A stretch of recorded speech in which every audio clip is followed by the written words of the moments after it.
Let your hands rest. Let your jaw unclench if it will. An old line, carved into the histories. The tree that stands taller than the forest will be broken by the wind. Muziu Yulin, Feng Bai Kui Zhai.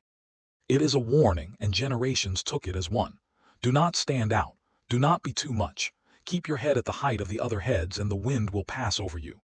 Everybody learns some version of this, usually early, usually without being told. You learned it the year you were enthusiastic about something and somebody laughed. The year you cried in front of a room. The year you loved someone loudly and it was not returned, and afterwards you decided, quite reasonably, to be a smaller and more sensible tree. So you developed the skill. You learned to speak at the volume of the room, to make your ambition sound like an accident, to take the compliment and immediately reduce it, to have a strong feeling and let it show at about 30% of its size, so that if it is not met, nothing much was risked. This is called being easy to be around. Zhuangzi, who knew this line perfectly well, told a different story. He described an enormous, gnarled, useless tree that grew by the road. Its wood was no good for beams, its branches no good for planks. Every carpenter passed it by. And that, he said, is why it lived for 1,000 years and grew so vast that the oxen could rest in its shade. Notice that both trees are hiding, one by staying low, one by being useless. Both are strategies for surviving other people's attention.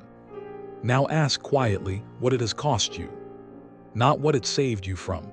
You know what it saved you from. Ask what it cost. Ask how many people know the size of what you feel about them. Ask whether anyone has seen you want something plainly, without the protective irony wrapped around it. Ask whether being easy to be around has become indistinguishable from being absent. The wind is real. The old line is not wrong. If you stand up, you will sometimes be broken. And still, there are people in your life who would love the whole tree. They have only ever been shown the part that fits the forest. Let one of them see your full height this week.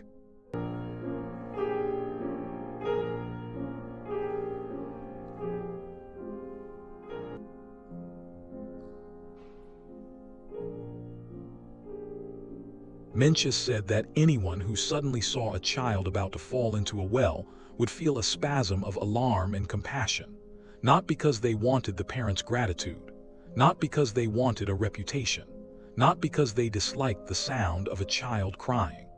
It would simply happen in them, before thought in the body. This, he said, is the sprout, the evidence that the capacity for compassion is not an achievement but a fact of what we are, the way a seed contains a tree that it has never seen. Si Yin Zhai Zin, the heart that cannot bear the suffering of another. Hold that for a moment. You have it, you know you have it. You feel it constantly, for strangers, for animals, for people you dislike, for characters in films you did not even enjoy. Let that thought settle. Now the question: why do you believe you are the single exception in the world to whom this does not apply? Because that is what you believe. Examine it and you will find it there, uninspected, load-bearing, holding up the whole structure. You believe that when other people need help, it is human, and when you need help, it is a burden. You believe that other people's difficulties are difficulties, and yours are failures. You believe that if you called someone at midnight, you would be imposing, while knowing perfectly well that if they called you at midnight, you would put your shoes on without a second thought, and you would be glad in some strange way to have been the one they thought of. Let that thought settle. Consider what you have denied people by never asking. Not what you have spared them, what you have denied them. There is an old phrase, Chun Wang Kai Han. When the lips are gone, the teeth are cold. It was said of two small states, one of which allowed the other to be destroyed, thinking itself safe, and was destroyed the following season. It means we are not separate. It means the thing that protects you is also the thing you must protect. It means a life is not a sequence of independent transactions between sealed units. You have been living as a sealed unit. Efficient, admirable, alone. Let that thought settle. There is a weight you have been carrying, and you have carried it so long that you have organized your entire posture around it, and you would not know how to walk without it now. Perhaps it is money. Perhaps it is a diagnosis you have told almost nobody about. Perhaps it is a family member whose care you have quietly absorbed, and everyone has been very grateful in a way that ensures nobody ever offers. Perhaps it is that you are the strong one, and were assigned this role so early that you cannot remember auditioning for it. Let that thought settle. Nobody is going to guess. This is the hard news, and it is worth hearing clearly. Nobody is coming to divine your need. The people who love you are working from the evidence you have provided, and you have provided the evidence of a person who is fine. They believe you. That is not their failing.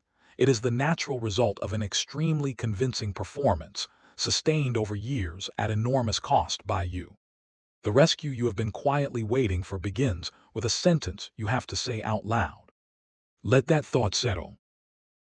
So let us make it small. Not the whole weight, not the entire history, one corner of it to one person this week. I have been finding this hard. Would you help me with this? I do not want to be alone with this anymore. Feel the resistance to those sentences. Feel it in the chest and the throat, exactly where you would expect it. That resistance is old and it was useful once, and it is not your enemy tonight. But it is not the truth either. Let that thought settle. The child is falling toward the well, and every human being who sees it feels the spasm in the chest. You are also the child. You are also worth catching. And there are people around you right now, with that same sprout in them, waiting for one true sentence so they can finally, at last, be of some use to someone they love.